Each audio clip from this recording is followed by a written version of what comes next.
Welcome to Man Does Tech, where I solve the problems you didn't even know you had. You start by confirming your Mac supports game mode and saving any work. This prevents data loss while changing system-level options. Once saved, open the Apple menu and choose System Settings. On older Mac OS, it's System Preferences. Make sure you're signed into an admin account so changes apply. Next, locate the search field at top left or use the left sidebar. Type or select Gaming or Search Game Mode to jump straight to the relevant panel and avoid hunting through unrelated panes. Once in the gaming pane, you'll see the Game Mode Master toggle and possibly a parap list that shows apps currently allowed to use game mode. Review the listed apps so you know what will change when you switch it off. Parap exceptions can persist. If the pane lacks options, click the small information icon or expand Advanced Settings.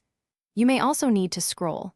Some Mac OS layouts hide controls under a subsection. Make deliberate choices about each app to avoid unexpected performance changes. Now toggle game mode to off and confirm any system prompts. Because it's a system feature, you might need your admin password. Once off, quit and relaunch the games or apps you use, or better yet, restart the Mac to ensure scheduler and power profiles update. Then verify behavior. Check CPU, GPU activity, or app-specific performance changes. If game mode appears unchanged, try Safe Boot, reset NVRAM, or update Mac OS. These steps clear cache settings that can make the old mode persist despite the toggle being off. Thanks for watching. If you found this helpful, don't forget to like and subscribe.